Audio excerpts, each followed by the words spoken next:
Happy Monday, everybody. Welcome to another edition of Fire Up Florida. My Fire Up, sure, I have a voice, at least at the beginning. We'll see if I have it at the end. But anyways, please be joined by my colleagues, George Eichhorn. Welcome back to the big show. All right, good to be here. Thank you. And last but not least, my designated co-host, Rod Peterson. Welcome back to the show, Big Rod. Good to see you, Scott. Good to be here. In this business, good to be anywhere. Right, George? Right. All right, well, Joshua Dorr and Blows 22, they've been waiting a long time. In these guys' eyes, it's probably a little bit of an eternity.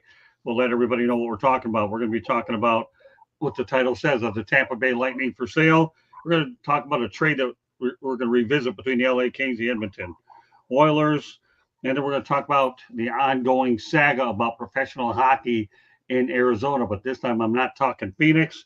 And we'll even give a shout out to the Little League champs from Lake Mary, Florida at the very end of the broadcast. So with that said, okay, let's talk about an organization that I don't like because I wrote for the competitor, okay?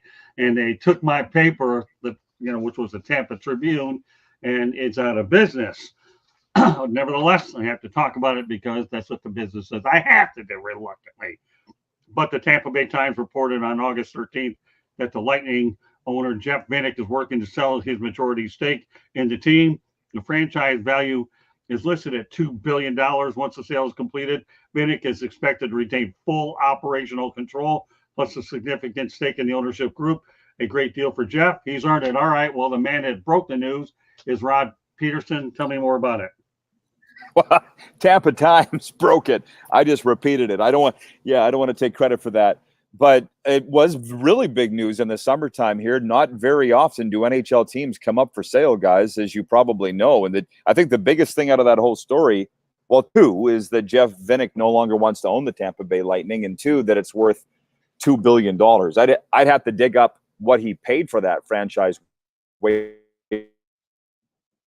But all I can say is it's a great deal for Jeff. It's the column that I wrote in the South Florida Tribune, that he has earned this opportunity if that's what he wants, and he's still going to maintain full operational control. I think that's the deal that we all want in life. Sell our company, but continue to work for it, right? And I know a lot of people that have worked for him, and they love him.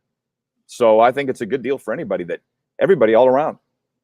All right, before we go to George, let's look at, we got more comments. Walter Mitchell finally got my message for you for a new video. Wow. All right. Very good, Walter. Great to hear that. Joshua Dorr, last week it was discussed that the Cup made its way to Milwaukee. It's worth noting South Florida Tribune Fire Up. The Cup has returned and made its way through South Florida this past week. Yeah, of course, it gets around. So he says it was in Deerfield Beach today, Boca, and Fort Lauderdale over the weekend. All right. Good to know, Josh. George, let's talk about what's going on in Tampa Bay with Mr. Vinik.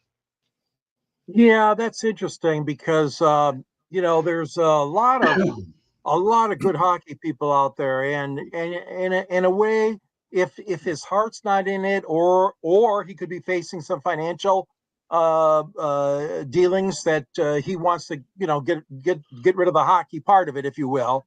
I mean, I know that's been a great franchise. Let's just be honest. I mean, come on, the last decade has been really, really good. But even beyond that, when Scott and I knew a fellow named Bill Davidson that owned the Tampa Bay Lightning way back in the day, and he brought a cup there. But anyways, back to Jeff Vinik. I mean, we don't know what goes on in the minds of a lot of people in the hockey world, and like you said, there are not that many that come to light very often as far as wanting to sell their share or sell the entire team. That's not something that happens every day, as we know in professional sports, because these teams make a mint. These teams are money makers for the most part. You got to have good people managing, good general manager, good president of hockey operations. But if Vinik Sports Group doesn't want to be part of it, I'm sure there'll be some very interested parties that would want to step in, because that is a great franchise there. And yes, I do rate them above the Panthers. Yeah, the bottom line is, George, you make a really, really good point. And for a lot of folks that, didn't follow the Lightning back then, Bill Davidson did go ahead and buy the Tampa Bay Lightning. And I think he's the first owner, if I remember correctly, correct me if I'm wrong, that won a championship in two separate sports. I believe he ended up, we all know what he did with the Detroit Pistons, the bad boys, but then he ended up winning it with the Lightning. So that's an excellent point. So once upon a time, former Detroit Pistons owner Bill Davidson owned the Lightning, and obviously he's done a marvelous job with the Pistons. Good point, George. I really like that one. So, in terms of, the Lightning are always going to be fine because it's Steve Yzerman who ended up building it. Now he returned to Detroit, trying to work the same success there. So, there's a lot of interesting moving parts. But yeah, like Rod said, the reality of the situation is this, okay? What businessman wouldn't mind selling the franchise and get to work for it? Come on, seriously? That's the dream we all want. Which, by the way, I also think Bill Davidson owned a Canadian Football League team. You'd have to look that up, but I think he did in the 90s, and I worked 20 years in the CFL. That's why the name stuck with me. But we're going to have to bring up, before we go off the air tonight, I've spent my last weekend in Canada, and there's a lot of guys know that I'm working with the South Florida Tribune up here, hockey guys. But there's a lot of Detroit fans here, gentlemen. I said, watch out for the Red Wings this year. And you all been saying that for 5 years. So I said, until you guys get back, I'm not going to even have them in the playoffs yet. So I just wanted to throw that out, George. Wings fans, they have a lot to say. Well, the people are optimistic, and I know that's another subject for another show. Yeah, I apologize. I don't know why, but no. You don't have to apologize. The bottom line is you're in a situation you want to see it to believe it. So bottom line is I'm not picking them to get in or out. I just want to see it. There aren't many packages I renew, but the NHL ticket is definitely one of them, and I do get it as well. All right, let's go back to the chat room. Okay, we'll see if we can go ahead and make some sense. Yes, 3 Sports Scott. There you go. There's the correction at. Okay, I think we've got. Brooks, we're getting some updates about where the cup is gone. Let's keep it going, Candy. Yeah, that's true. He did win one with the Detroit Shock. So there you go. Right. Give him his due. Good stuff, Walter. Appreciate you bringing that in there. I think a lot of times people back then don't give the WNBA credit as they do now because of all that's going on. But once upon a time, there was a Detroit Shock. Excellent point. With that said, let's talk about a trade that's being revisited August 9th, 1988. And then after that, we go to a station break. The Los Angeles Kings, receive Wayne Gretzky, Marty McSorley, Mike Krushelnyski. Once again, August 9th, 1988.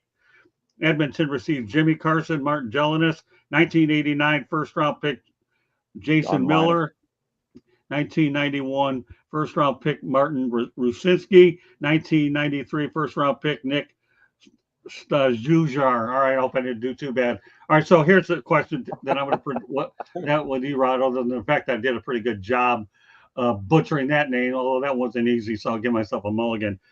Who got the best of that trade, Rod? It's Nick Stujar. You did pretty good. Nick Stujar. Don't expect me to repeat that. Interesting that you would bring that up because the we just passed the anniversary. The 30. I'm really bad at math, but the anniversary was August 9th, 1988. And off the top of this show, when you said, we're going to revisit a trade between the Oilers and the Kings, I'm like, well, there's only one that matters. The biggest trade in the history of hockey. And I just heard this recently. I don't know. I would love to get you guys' opinion. Somebody said to me, if you want to know who won a trade, it's the team that got the best player. I'm not sure I really agree with that. It was the first I heard of it, but I'm like, I can kind of go along with that. The Oilers would win a Stanley Cup 2 years later, despite departing with Gretzky, but it changed the game of hockey forever in two ways. One, it grew hockey in America, which Canadians have a problem with. And two, what that did was it proved anybody can be traded. Any sport. Yeah. There are no untouchables. So I would say the Kings won the trade. Oilers still think they did. And Walter with a good comment, the NHL won it. Don't ask my wife. Listen, when you bring my wife Serena on, don't ask her about the trade, okay? Unless you want to fight. She calls it the worst day of her life. Yeah. All right, Walter, just a little FYI coming from the man here. Okay, the trade that put hockey as a mass communication sports nationwide in America. That's a good point. I like that comment. D. Lowe's, fun fact, D. Lowe's brother played, hockey with Martin Jelinek daughter. Okay, I like that one. Rod, did you catch a picture of the fresh ice and sunrise? I don't know.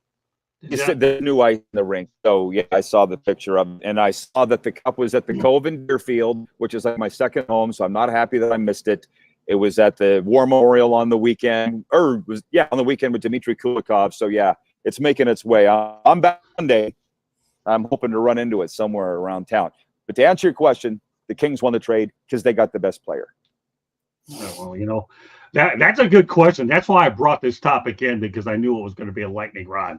Okay, and yes, there's a pun intended, lightning rod. How's that sound? Okay. What can I tell you? Also, Jeff Chistrin was my coach. All right, George, who won the trade? Well, I'd have to say Los Angeles. Yeah, I mean, the whole thing is that, they had a team since, what was that expansion year? 69 or something? 66. 66. Okay. So then you're telling me that how many years? 22 years later, they got their hands on Gretzky. I mean, all I'm saying is that is a long time to wait to give that oomph to the American West Coast teams to try to make it better. But it was a gutsy move. Let's face it. It was a very gutsy move, not only for Wayne, but it was for both teams as well. Oilers got so much in return, and the fact that they did win a Stanley Cup with the new players. Gretzky never won a Stanley Cup in Los Angeles. Okay. It never happened. He didn't win one in Phoenix. That's another story for another day. But I'm just saying, I see where you're going with this one, though, guys, to pump up the American audience, to pump up the intercontinental lure, if you will, of ice hockey, professional hockey in America. That trade had to be made. I mean, that trade, and Wayne went along with it, but it did shake up. The Canadian audience, I'm sure, because that was their boy. Oh, just like Gordie Howe was, but he played in Detroit. But I mean, Gretzky played in Canada. He played in Edmonton all those great years and all those great teams. That had to be a blow. Am I not mistaken, Rod? To see him go? Yes, but the underlying tone. No. They still talk about it, my friend. We're at a point now when the anniversary passed on August 9th. Nobody talks about it anymore. It's not that they forgot. It's that it still hurts that too much. Yeah. 30 some odd years later, whatever it is. But I want to say what people don't understand, and I think it was brought up in the King's Ransom documentary, the 30 for 30, about this trade. Yeah. Peter Pocklington, the owner, needed money. You just mentioned all the players and picks that went back and forth. There was a lot of cash too. And that's why the trade was made. Peter Pocklington was teetering on bankruptcy and needed the money. And that's why, I can't even tell you, because I get arrested, what people have said about Pocklington. Oiler fans. Okay. Yeah. All right, well, you know what? I'm going to say something Walter Mitchell brought up that probably validates both your points. Well, think of the Anaheim Mighty Ducks. Let's go ahead and put that one back up there, Candy. Anaheim Mighty Ducks is the Sharks. Go ahead and put the teams that were involved. Oh, that's one of them. That's made a Canadian hockey world. Okay, there you go. The Anaheim Mighty Ducks, the Sharks, and the Florida teams. That's how much it's brought in here. I'll tell you what, though. I'm going to go a different way than you guys. Okay, you ready? I'm going to say the Edmonton Oilers won this trade. And I'm going to tell you why. You win a Stanley Cup without Wayne Gretzky and you get all that cash? Can't make out that bad out there. You really think about it. Peter Pocklington getting all this money, and he's winning a Stanley Cup with Jimmy Carson. Nothing to get Jimmy Carson. But let me ask you, wasn't Mark Messier still on that team? Yeah. Yeah, he was. Well, I'll tell you. Yeah, because Messier won 6 Stanley Cup, 5 with the Oilers and 1 with the Rangers. But, here's the thing. The Oilers fans don't give rats about hockey in America. So to say that it was great for the NHL, they don't care about that.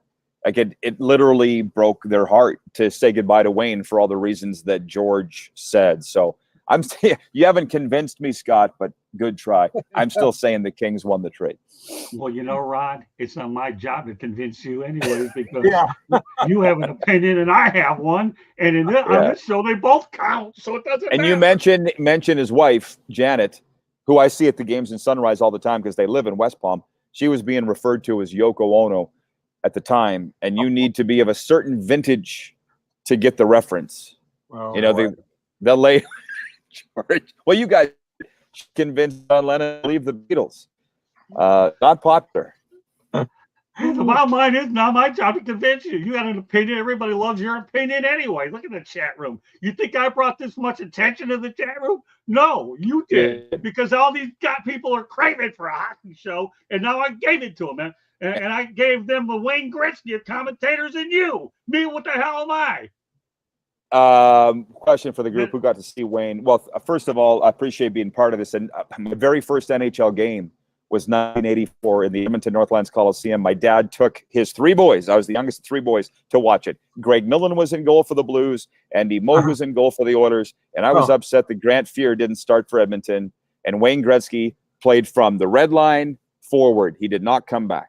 And my brother, older brother, said to me, if Gretzky played for me, he didn't play defense. I said, you would. We haven't talked for 3 years. We just don't get along on things. But Gretzky was in the first game I ever saw in 1984. Oh, very good. Good stuff. Very good. All right, so let's keep going up here. I want to see if I talk my way through missing it. I want to make sure we acknowledge everybody. Rod, when are you going to get Scott credentials for the home games this year? Okay, I know they keep asking all that. I'm worried about me, let alone Scott. Scott. Worry about him. Don't worry about me. I'd rather Rod get him because, if he gets them, I'm okay. If I get in there, well, it's what you call that song, searching for a miracle, and I'm not worried because I have no shortage of places to go, so it's okay. As long as Rod gets in, I'm okay. I'll take the cover, but I appreciate the internet. But the reality of situations is, look at this. You got Rod. I'm seeing double, triple, quadruple. It doesn't matter. At any rate, I know we're due for a station break. Okay, and you know who that is? Scott. We won. All right. Enemy Terry, put that one back up, Scott. He won the cup, but he's an enemy in Edmonton.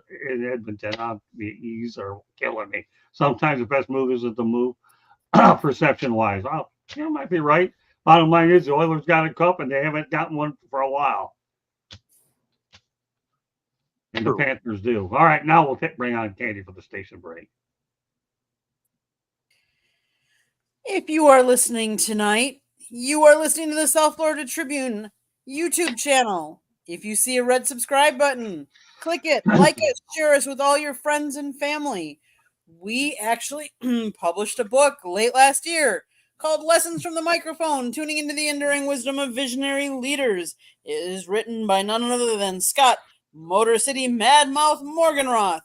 The foreword is written by George Eichhorn. All kinds of great stories about Scott's 40-plus years in the media business and how it has changed. Get your copy on Amazon, Kindle, Barnes & Noble, Google and Apple Books. We also have a website, www.southfloridatribune.com, where Scott writes, Rod writes, and George writes. Kindle, Barnes & Noble. And I take pictures. And you go to the website, you can see all of the great articles. We also, if you like to listen to podcasts, wherever you get your podcast, you can find us. We have we have an apparel store that has a link on our website. You can buy a sweatshirt, a t-shirt that has our logo, South Florida Tribune, on it, or the Motor City Madmouth logo. Go to our website, go to the store, purchase something today. That's it for station identification for now. Okay, you know what, Josh Adore, no disrespect to anyone else on this channel, but Rod is top-ranking broadcaster on this channel. You know what? I have no problem with that. Hey, listen, reality is Rod and I were able to find one another on social media, and he's on this channel, and I only bring on winners. So, you know what? I have no problem with that. If you feel like you're happy with them, I know I'm happy with them anyways. It is what it is. All right, Scott, he wrote a book. People are getting to know that by now. And D. Lowe's has a programming down. Monday, we talk hockey and baseball. And Tuesday, look at this guy, D. Lowe's. He knows our schedule pretty good. All right. With that said, do you think we're done with the Arizona Coyotes yet? Do you think we're done with hockey in Arizona? No, but after tonight, we will be. Okay, because I'm sick and tired of it, but I still have some unfinished business to talk about there. Alex Meruelo will be relocating the Tucson Roadrunners to Reno, Nevada in 26-27. George Eichhorn, some thoughts about the Roadrunners going to Reno. And by the way, Lake Tahoe is not far. And for those of you who want to know about the Olympics, what was it? Let's see, I'm trying to remember. Was it Squaw Valley? I think it was Squaw out there. Valley, yeah. Right, okay. George, what are your thoughts about Alex Meruelo's last act in Arizona headed to Nevada? Oh, I don't know. I just think it's crazy. I mean, so in other words, he thinks he's going to have better, obviously, attendance and better coverage and better this and better that. I mean, I know it's a growing state. Let's face it. I mean, Nevada has really, really got on the sports map, as we all know, in the last 10 years or less. with the expansion teams, with the new beautiful stadiums and arenas they built. But boy, oh boy, you talk about Reno, Nevada. Reno is not close to Las Vegas, but it will be a natural rival. I mean, if you play a team in another part of the state, but all I'm saying is that this is not the NHL. This is a minor league team, correct? Yeah. Yeah. So my question would be is, what is their reason? Why do they want to leave Tucson? Probably because they've run that into the ground just like they did the Coyotes. No, And no potential audience, no potential. No, they've burnt the market. And two things out of that. Number one, I had a kid come up to me this morning. Again, I'm in Canada. He said he's a Coyotes fan. He goes, I heard you guys talk about the Utah NHL team. He goes, I'm a Coyotes fan. I said, how in the world are you a Coyotes fan? He goes, well, they went to the West Final in 2012, and I've been a fan of theirs ever since. He goes, now I'm a Utah fan. But they're referring to the Utah NHL team, in Canada anyways, I've heard it in a couple of weeks, is the Utah Coyotes, because they don't have a name yet, which I feel they've screwed that up. They're not going to have a name this season. They're going to call them the Utah Hockey Club, and I think that's a major whiff by them to not name the team. Somebody said they didn't have enough time. I'm like, you had enough time, in my mind. I think they did too, but I think one of the reasons could be maybe they're going to save that Coyotes name if they get another team, and then they'll be called the Coyotes. No, I don't. No. George, I'm way off base with you on that one. Oh, First of all, I'm joining Rodney on this one. Okay, Rod, whatever you think called Rodney. Here's the deal. Okay, number one, Rod, you're right. Arizona's been burnt to the ground. Okay, if they really have. I mean, they were burnt to the ground. All you had left was Tucson. Tucson's a great area, but they don't want nothing to do with Arizona. Period. Okay. Now, I mean, that's all there is to it. Item number one. Item number two, don't sell Reno short. And I mean, don't do it. The University of Nevada is up in Reno, the Wolfpack. And you know who coaches that basketball team? Steve Alford. Okay. They really do. And college football, University of Nevada, Wolfpack against UNLV. So there won't be a hockey rivalry in the state of Nevada. If anything, maybe the best case scenario down the road. And Rod, correct me if you disagree, I'm okay. Who's to say down the road if Meruelo is not the owner? And that's the key, is that the Vegas Golden Knights don't have Reno as their top farm club instead of where it's at now. Well, the Golden Knights farm club is in Henderson, Nevada, which is across the street from Vegas. There's the Henderson Silver Knights. So there could be a rivalry there between Henderson, Nevada and Reno. In the American Hockey League, but the rink Henderson, they just built it. It only holds 5,000. They sell it out every night. It's not like they're hurting to sell tickets. But I'll tell you this. I don't know if I mentioned this on recent shows. I've talked to Bill Foley, the owner of the Golden Knights, when they were getting the team off the ground and since, and they were praying for a rivalry with the Coyotes. And from the get-go, we know the Golden Knights have been good, and the Coyotes terrible for a decade. So now they're sitting there in Vegas praying that Utah will at least get their act together, because Vegas doesn't really have a rival. They were hoping it would be the Coyotes. Didn't happen. Everybody in NHL hates the Golden Knights if you've been following that story, but they don't have a real regional rival. They're hoping it'll be Utah. Okay. Well, Well, and you know what? I'm not surprised it went Utah Hockey Club the first year. I don't know whether they did have enough time or not. They seem to have narrowed it down to 10 or 12 names. So I'm beginning to wonder, why didn't they? You know what? Was it, how many is it now? 5? 6. Oh, okay. So you've got 6. I don't know. Maybe they need some future PR down the road. That's the only thing I can think of. I don't know. I'm stumped on that. I don't know about it. But no. They're saying they didn't have enough time, and that one of the names is the Yetis, and everybody thinks it's going to end up being the Yetis, which is a breed of Sasquatch. So they're basically saying we're going to sell a bunch of jerseys in the first year that says Utah Hockey Club, and then we're going to sell a bunch more next year when we name the team. Which is kind of Now, here's the thing. I am glad that Reno is getting a team. It's a pretty good sized market there. Listen, I've been to Reno, and I've also been to Vegas. Now, correct me if I'm wrong on this, Rod. Isn't Tim Tebow trying to get a minor league team in Lake Tahoe, if I heard correctly? Hockey team? Yeah. First I heard of it.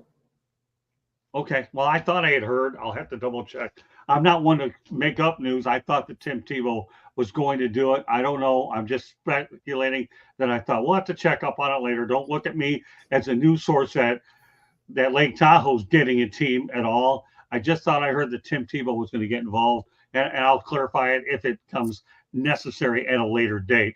But the bottom line is I am glad Reno's getting a team. And yes, the second thing, like you said too, Rod, okay, Arizona is a burnt hockey market, and that's it.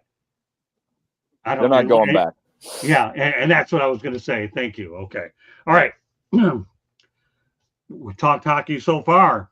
And he suggests, you know what? Joshua Bernstein brought up an interesting thing in the chat room today. So I'm going to kind of bring it up as an auxiliary topic. Okay.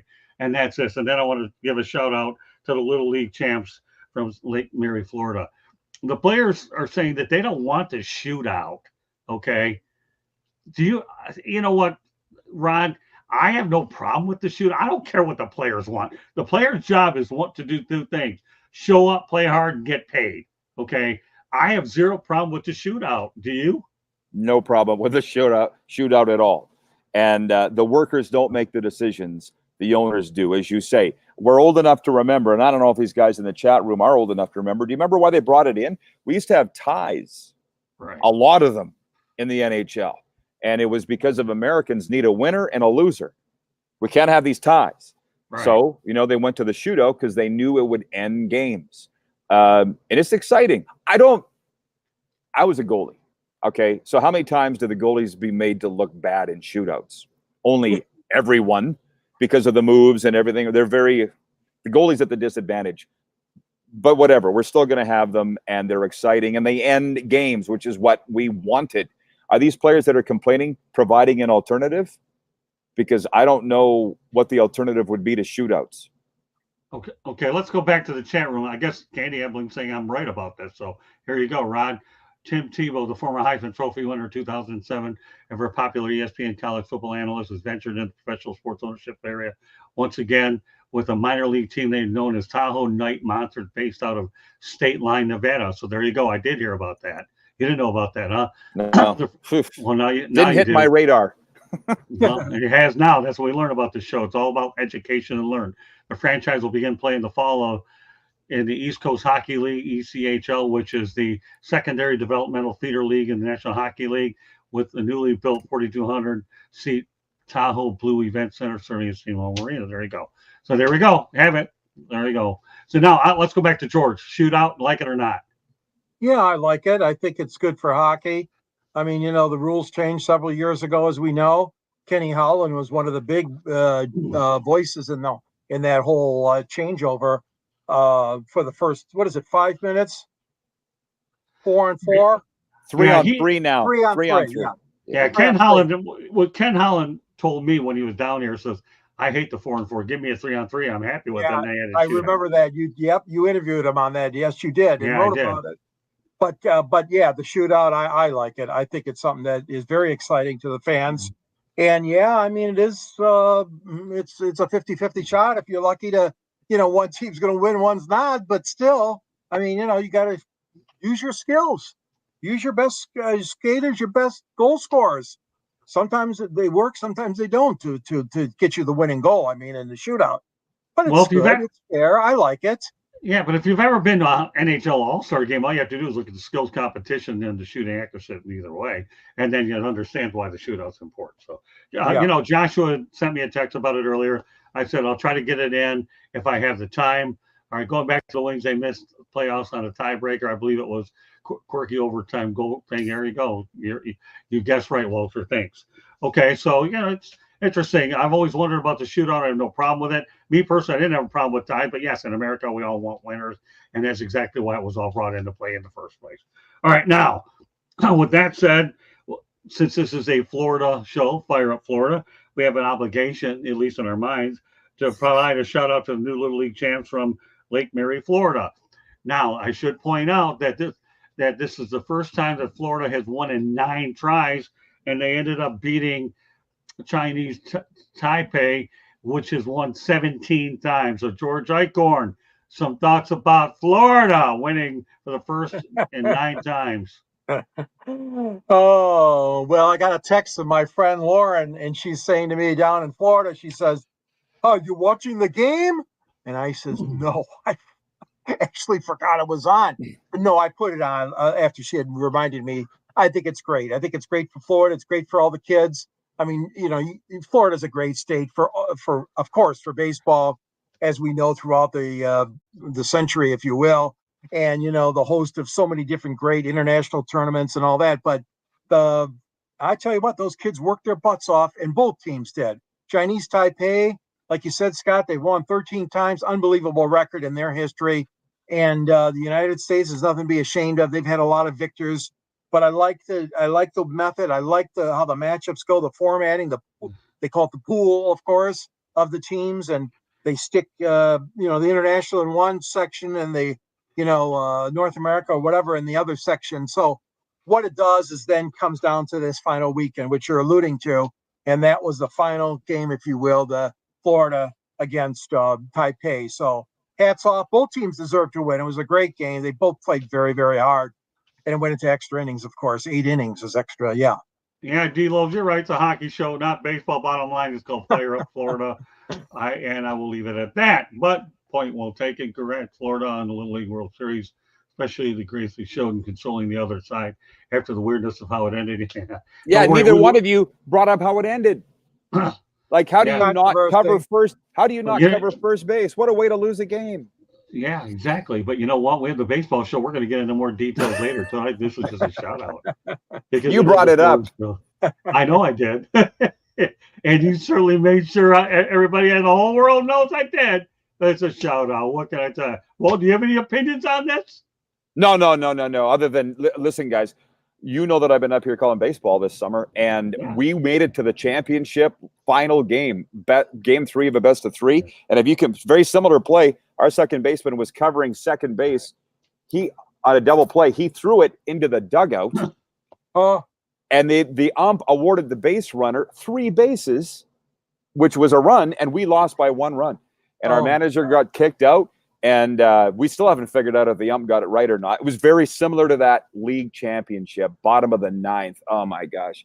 So that was painful for me to see. Happy for Lake Mary, but you don't over losses like that. It was a league championship game. All right, so you know what we're going to do? We're going to go close and personal here with Rod Peterson. I want everybody to know what you have been doing all summer with your broadcasting up in Canada. You said you've been doing play-by-play. I know we've talked about hockey a lot, but this is an opportunity for everybody out there to get to know you on a different level. How does that sound? And talk about what you've been doing up in Canada with baseball. Well, I appreciate that. I got to be quick because it says my battery's about to die. But no, I just said to my wife, it's too hot in Florida. Do you mind if I go to Canada in the summer? She goes, I'll pack your bags. Go. And I went up there, and my business manager runs the baseball team. It's an NCAA collegiate team here. And he said, we need a broadcaster. And I said, yeah, I'll do it. I never done baseball, but I played it. And we had a great season, went all the way to the league final. And that's why I spent the summer up here. And I'm coming back on Sunday for the winter to cover the Panthers for our show and the wonderful South Florida Tribune. All right. Well, since your battery's about to die, we'll let everybody know how they get a hold of you at the top of the hour. Just, we have 108 Stitches Baseball Talk. So go ahead, let everybody know how they get a hold of you, Rod. That's just at Rod Peterson. They see it on the screen. Thanks, guys. All right. Thanks, Rod. We'll see you next Tuesday night. Thanks. Great job, guys. Good talking to you. See you next Tuesday. Yes. Okay. All right, George. We will take it home and see Rod next Tuesday when he comes back to the States. Sounds good. Thanks again, Rod, for being with us tonight. You can find me. He told me not to leave ahead of time, so. Well, I'm glad you're still on here, Rod. You want to hear the rest of it, or you want to? Yeah, later. I just don't want to screw up your. I don't want to screw up your download or upload or whatever. So. Oh no, you're not screwing up nothing. I'm glad that you're here. It doesn't make any difference. It's okay. But anyway, George, there you go. Now he's got some juice. All right, stick around. All right. And I knew he'd make his way inside to do it. Go ahead, George. And by the way, just a programming note that Fire Up Florida will be on next Tuesday night because of the Labor Day holiday. It will proceed inside the pigskin, which will start around 8:30 p.m. Eastern time. So that'll give everybody an opportunity to enjoy the Labor Day weekend. Candy, Emily, and I will be covering the Florida Gators and the Miami Hurricanes over the weekend up in Gainesville, so that should be a lot of fun as well. Excellent. All right, so George, all right, let everybody know how Yeah. they can get a hold of you. All right. You can find me on the Motor City Tribune, which is part of the South Florida Tribune Network. Drill down on the Motor City Tribune. I've got a book that I wrote, Detroit Sports Broadcasters on the Air, capturing over, probably almost 100 years of broadcasting in Michigan. There's a picture of it right there. There's a link to that book if you'd like to purchase it at the end of my column. And also, you can find Scott in the book, too, a much younger version of Scott, and myself, too, much younger, by the way, that book. Anyways, reach me at gicorn@yahoo.com. You can also get a hold of me on X, which is SandG Sports 99. You can find me on LinkedIn as well, or on Facebook. So been part of this guy's in this guy, Scott. I'm pointing the wrong way, but anyways, we go back almost 45 years, right around there. A long time ago, we started the Sports Exchange, and it's been a great partnership. Scott, always a pleasure to be on with you and Rod. And D. Lowe's is trying to give you a dress lesson, George. If you say hats off, you have to take your hat off. Okay, there you go. There you go, D. Lowe's. And Jesse Stover hasn't gotten to second base. I don't know, whatever that means. Okay. All right, Candy. All right, Candy, take us home. So, if you see that red subscribe button in the lower right-hand corner, that means you have not subscribed to our channel yet. I do not know why you haven't, but please do so. And share us with all your friends. Monday night, we typically talk hockey on Fire Up Florida, although next week, yes, programming noted, will be on Tuesday night. Following this show tonight will be 108 Stitches baseball talk. Tuesday nights, we talk football inside the pigskin. Wednesday nights is Sports Exchange. Thursday night, Fire Up. You never know what we're going to be talking on either of those two shows. Anything from sports, NHL, NBA, WNBA, hockey, football, baseball, basketball. contest. You never know. Anything goes on those 2 nights. You can find us wherever you get your podcasts if you like to listen to it. iHeartRadio, Google, Apple, Spotify, Deezer, all of those places. We have a website, www.southfloridatribune.com, where you can find a plethora of information. Scott writes, Rod writes, George writes. I take pictures.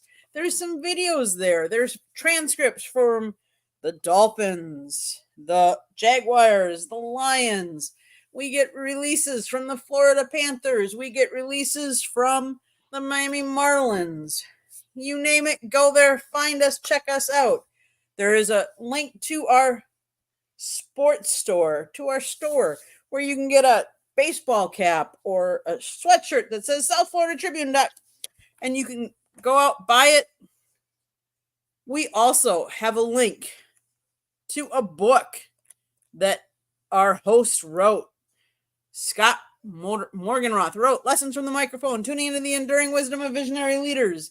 It talks about his 40 plus years in the media business and how it has changed. You can buy your copy on Amazon, Barnes & Noble, Kindle, Google, or Apple Books. Scott, what am I missing? X, Twitter, at Tribune South. No big deal. You haven't mentioned There you go. And one last thing. Scott, one last thing. Sure. Tuesday nights, 7:30. If you like to listen to chicks talking sports, come see Three Chicks in a Pod or Chicks in Salsa.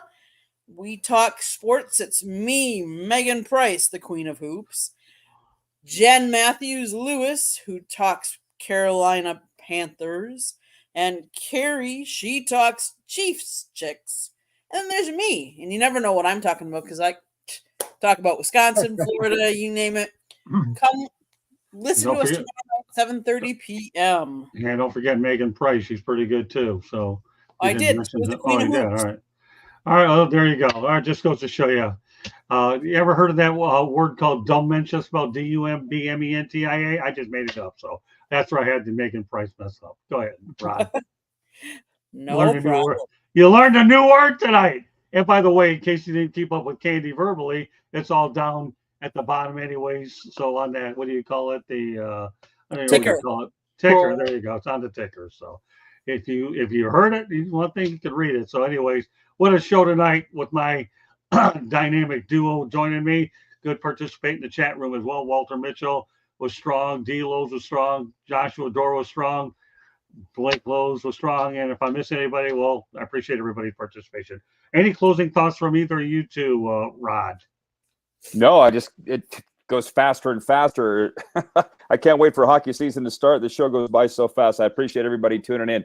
Somebody asked earlier if I like it, and I do. That's the best part of this, is connecting with the fans and the readers. So thanks for watching. Well, yeah, thanks for watching. And once again, Rod is good at broadcast. He does a great job writing. So don't kid yourself. I'm not the only one that makes up topics. You know, if I find something that Rod comes up with that I think is an asset, whatever we come up with, I'll take suggestions everywhere. So on that note, on behalf of George Eichhorn, Rod Peterson, my name is Scott Morgan, Roth the Motor City Mad Mouth. Thank you for joining us on this edition of Fire of Florida. And we will catch you next Tuesday night with more information. And no, I won't be talking about the Coyotes in any way, shape, or form. We'll come up with some new hay for the next day. Good night, everybody. Thanks, Scott.